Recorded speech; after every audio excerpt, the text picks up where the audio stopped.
Welcome to the MS&Me Radio Network. The broadcast shows are for informational and entertainment purposes only. They are not designed to provide listeners with specific personal, medical, or counseling advice.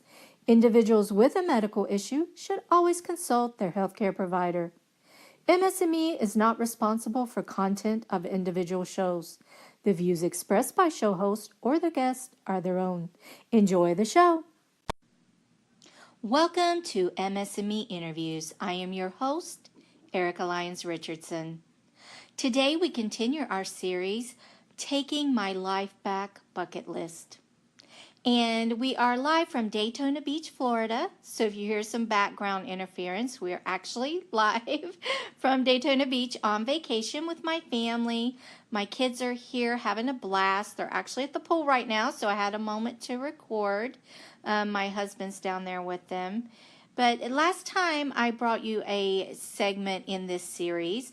My husband and I were on the road from San Diego, California, up to LA to complete another one of the check marks on my bucket list. It was a goal he and I had set for ourselves back when we were first dating, before we were even married. We talked about all the places we wanted to visit. And once I started progressing so quickly with my MS and lupus, I just didn't think that that would be a possibility to complete all the goals that we had set. So instead of the traditional bucket list that you make, when they tell you you're end-stage lupus and end-stage MS, Parkinson's, blah, blah, all the long list of things I have, I decided to do a different kind of bucket list.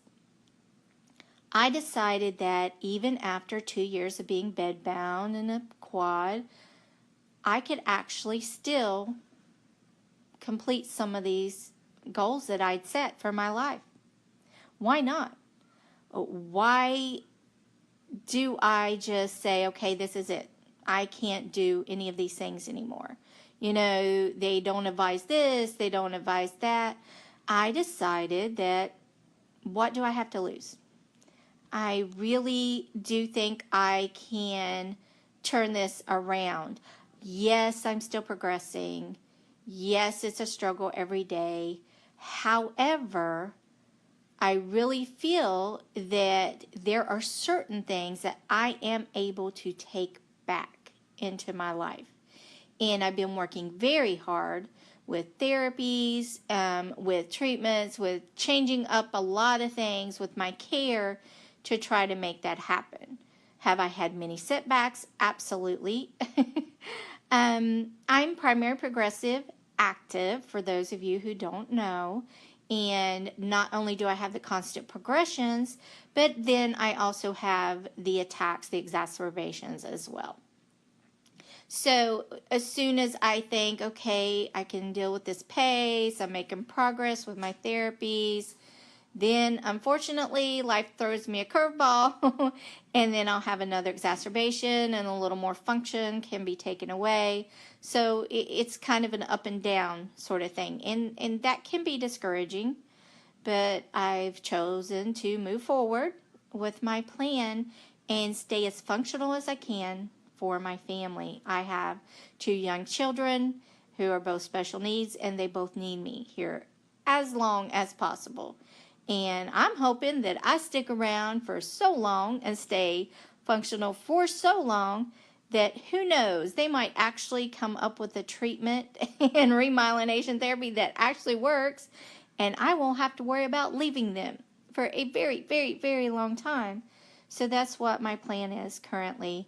I had a little kink in the plan at my last appointment. I have been fighting since last year to get strong enough and to get the lupus under control. It's been really beating up my organs lately, so that I could qualify for a Crevis, give my immune system a little boost there, a rebuild, so my body could do its thing naturally and remyelinate. As most of you might know, our body does naturally remyelinate, but we have to find a treatment plan that works for us, that will take away the attacks and all the disease activity enough to a point, to a level that our body starts, having that chance to remyelinate and really heal itself.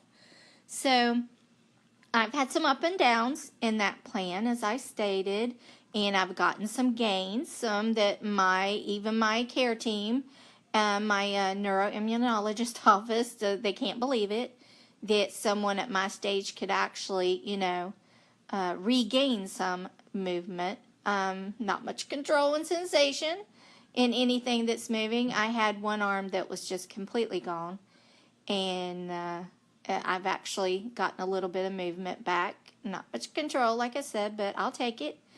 And it seems my greatest foe right now is actually fatigue. So I could do a little bit better at my therapies.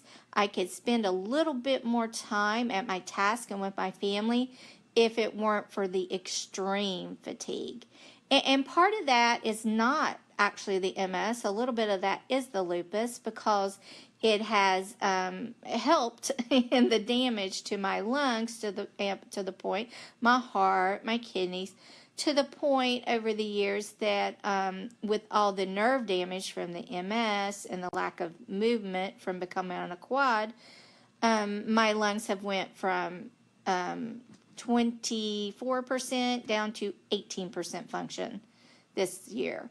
So that's kind of a detriment to getting a lot of my function back and maintaining what I do have as I progress.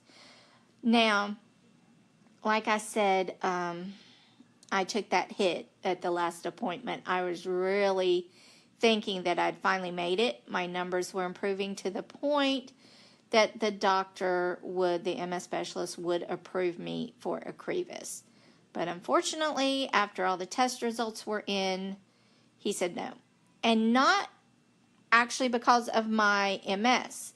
This time it was because of my lupus. He was afraid, because my lupus was so very active right now, that taking down the B cells would just trigger the T cells in the hyperdrive, and my lupus might just come back with a mother of an attack. So it just wasn't worth the risk in his opinion. So I had to respect his opinion.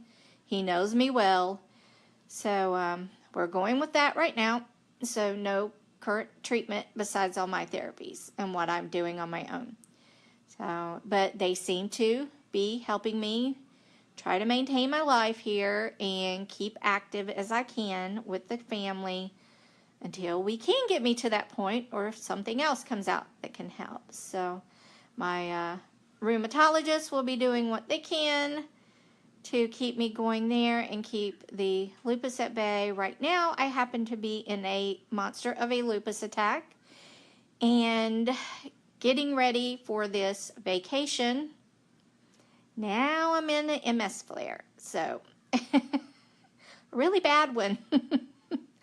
Almost considered not coming, but I'm not going to do that anymore.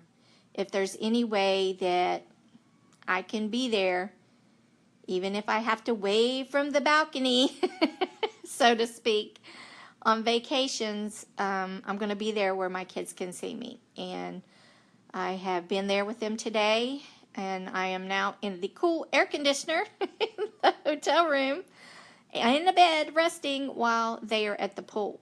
But that's okay, because I will be there tomorrow, even if for a very short while they go down to the beach. I will be where they can see me. So I am determined to participate as much as I can. That's the problem with having a chronic illness. Even if you make it to the party, to the function, to work, to whatever, if you're not able to participate in a way that people might expect or that you expect for yourself, you get guilt. You get that guilt, especially mommy guilt. Mommy guilt can be a killer, and we have to give ourselves a break. We can only do as much as we can do. And our families love us. Our kids especially, they love us unconditionally. And even if they get frustrated every once in a while and like, Mom, or in your case, Dad, even if they get frustrated for a moment, they appreciate what we can do. They really do. And they're still going to love us. Even if we have, those teen years with them when they really like to lay on the parent guilt. They do that whether you have a chronic illness. You can be the healthiest person on earth, and your teenager can say to you, "You're the worst mom ever. You're the worst dad ever. You don't do this for me. You don't do that for me." That's what teenagers do when hormones hit. They really do. Even preteens can do that way. So what we have to know is that we know what we can do. We know our bodies, and we know that if we push too far, it's just going to be that many more days that we're going to get knocked down and take us a while to get back up. Or we could even lose some function if we push it, to the limit, and we can't do that. So we have to really stay in tune with our bodies, obey the signals. They like to say, obey the signals. Yeah, we really do have to obey the signs that our bodies are, that they're telling us, because if we cross that line, we're going to pay the price. And in turn, our families will pay the price. So sometimes we have to learn to say no, or later, or let me rest first. We really do have to learn to be our best care advocate. In the end, I just could not pass up the opportunity to bring my boys before school starts to the beach for a family vacation, stay in a hotel, right on the beach. It's been since January of 2014 since I was able to do that with my family, do that for my family. So this is a big trip for them. They are so excited. They have been driving us crazy for weeks. Is it time yet, Mommy? Are we going yet, Mommy? So there was no way, as long as it wasn't going to really harm my health in a way that I would have less time with them or less function with them, that I was going to miss this, If it was just fear or trepidation at all that was going to keep me here, no way. No way I was going to let that keep me from coming. Now, was I going to be irresponsible in that decision? No, of course not, because I owe it to them to also take care of myself. But even with the flare, even with, the MS rearing its ugly head in the past couple of days, and really bad today, after in a wheelchair transfer we had a little tumble, I wasn't going to let that happen. It wasn't enough to keep me from coming. Now, does that mean I'm going to rest extra while I'm here? Absolutely. I'm doing that right now. Do I want to be down there watching them scream, driving their daddy crazy, splashing everyone? Absolutely. But it's going to be a long weekend, so there's going to be plenty of opportunity to participate, so I have to pick and choose. And they, had plenty of time with me, before I took this little break. So they've been with me all day, and we've had a blast already. Mommy's already broke, and we're just barely into the weekend. But it's worth it. It's worth it in the end. Now, so what am I doing to make the most of my time, my therapies, until I can get on a proper treatment? What does it mean to do your own therapies? Well, to do your own therapies, I think it's, first of all, important to really educate yourself. It is a bonus if you've had many years of treatment by professionals, physical therapists, occupational therapists, speech therapy, respiratory therapy, all the professionals who can show you how to do it right way. so much training with nutritionists and your MS specialists and your nurse, everyone who's on your care team showing you how to be your best care advocate. Doesn't hurt that I have experience working in healthcare. However, you can do this even without a degree in healthcare. You can do this with enough experience and in cooperation with the professionals. You have to get everything cleared through them to make sure you're not causing a bigger problem than you are a solution. So it's a combination for me of nutrition, physical therapy, occupational therapy, like I said, respiratory therapy, speech therapy, which has brought my voice back so I can speak with you today. Because if you listen to my radio show just 2 years ago, I still had very much a part of the Minnie Mouse voice. So it was very difficult for me to make breath sounds. And remember, I've actually lost more lung function than I had then. So the therapies do work. At least in my case, it's been a huge blessing and step forward. Now I have lost the ability to walk in that time and have become bedbound in that time as well. So it's not all, okay, I'm just miraculously cured because I stay on top of my health. I still have the most aggressive form of MS, the fastest progressing form. So I have to be on top of it every day to just retain everything I can, to have every moment of function I can. Can it be done? Can you make gains? Absolutely, I believe you can. Now, in an ideal world, I would be on a therapy, like I said, that would not only give my body enough break from any activity, disease activity, that my body can naturally remyelinate, or on one that gave it a break and we also had the remyelination therapies readily available. That's in an ideal world. But right now I'm working with what I've got. And I'm working within the bounds of what science can offer to me at this point.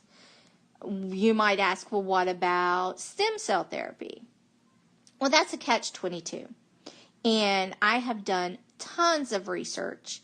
And for me, it was not recommended by every expert that I spoke with. The effects of stem cell therapy, let's just say HSCT, for example. For some patients, 80% it's effective for right out of the gate.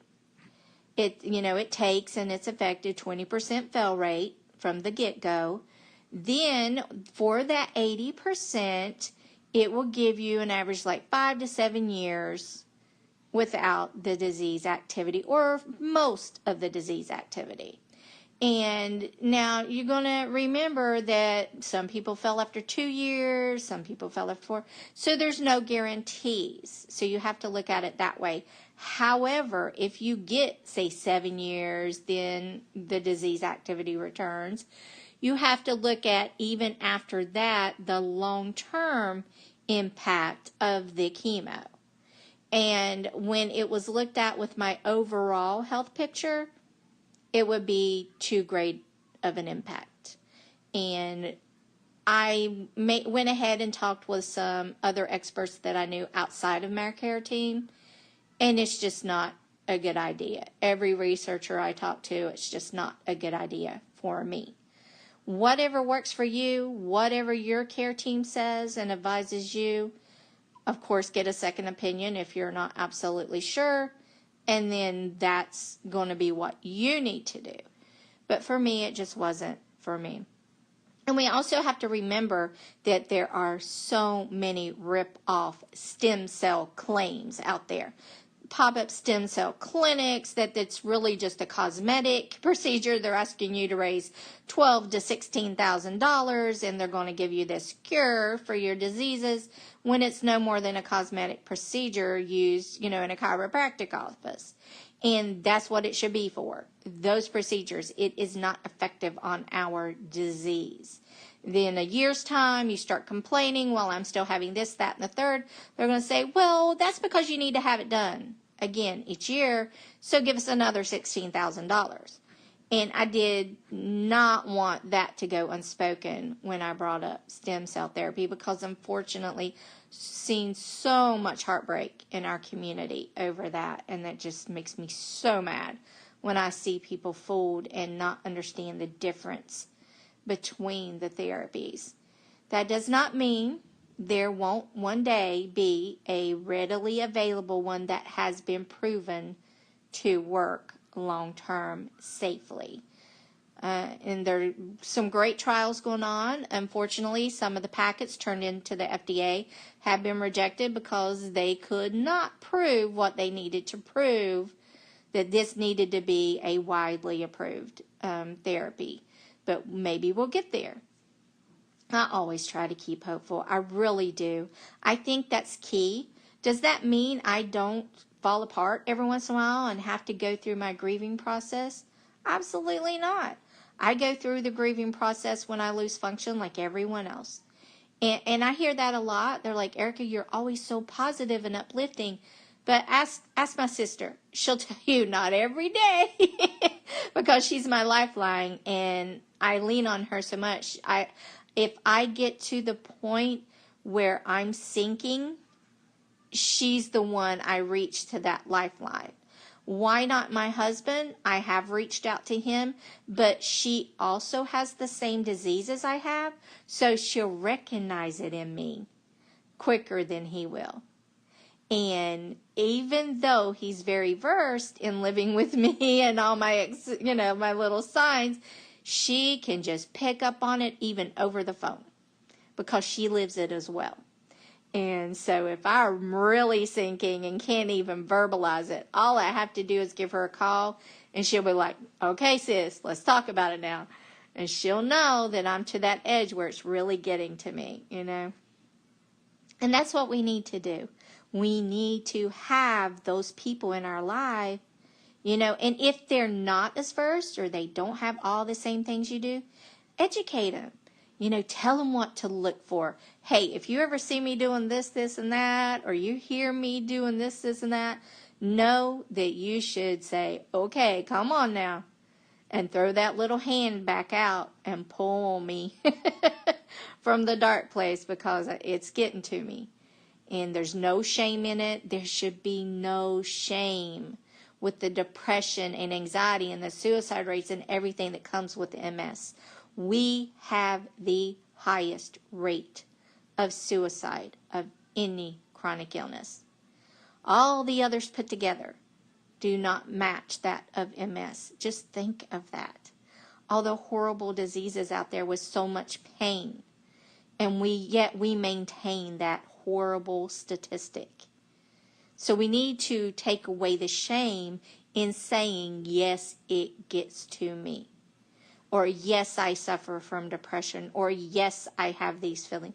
There should be no shame in any mental illness, much less admitting that you struggle against these chronic illnesses. When you have these diseases that can bring so much pain and loss, there should be no shame. Absolutely none.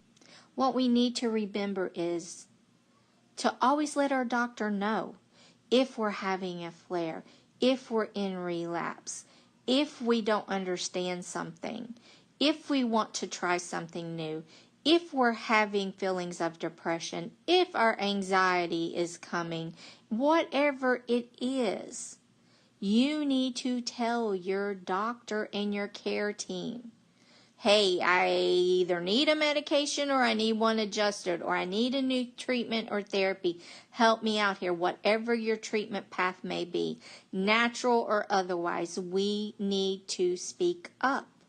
And there's no shame in it. And we shouldn't have to hide our journey. So many of us report that we cannot tell things to our family or our friends because we're told, oh, quit telling your whole life, or quit talking about that all the time. Oh, that's why you're having such a hard time. You talk about it all the time. Well, maybe we're talking about it so that we can feel and own what we're going through and help others. You know, the more I talk about what I'm going through and share with everyone, and I know, pot calling kettle black, y'all don't always see it on my page. You don't always see me talk about it on my page, and I go through periods where I don't talk about it or post a picture. Haven't actually downloaded a photo from my camera since, let's see, December of 2016. So, pot calling kettle black. But we shouldn't have to be that way. We shouldn't have to worry about what our relatives are say or our friends will say or our coworkers say. If it's our life, we should be able to speak our truth just like everyone else. If everyone else is able to post a picture of what they have for dinner every night, we should be able to talk about, what happened at the doctor, or, hey, I can't move my foot this way anymore, and our press is going through that. And, but it's okay, I'm starting physical therapy, or my doctor's fitting me with a brace, or whatever happens in our lives. We shouldn't be ashamed to talk about that, because you know what? Someone else will see that and go, oh, you mean that's a part of MS? Or that's a part of lupus? Or that's a part of rheumatoid arthritis? Or that's a part of fibro? Or what have you? And then they won't feel alone, or they won't feel crazy. They really won't. You can actually save lives speaking your truth. We were actually broadcasting our weekly talk show from the MS&Me Media Network this, 2 weeks ago. And I was sharing it with some of our MSers, and there was an MS sister who was watching this talk show, and one of the topics came up about, depression and suicide and mental health issues and us not hiding it. And she actually reached out. She actually stated on the Go Live, hey, I'm actually in that situation right now. And she shared her very painful story and the truth that she was on the edge and about to make that decision at that moment, and that she had been watching the show and we had made her laugh, and it had stopped her for a minute, and it had given her hope, just that little bit of hope. And the fact that people were talking about it without shame, it had stopped her from taking that action. That right there is why we do what we do. I hope you all start checking off those items on your personal bucket list. Take back your lives. Keep your function. And please join me again next week here on MS&Me Interviews. Thank you.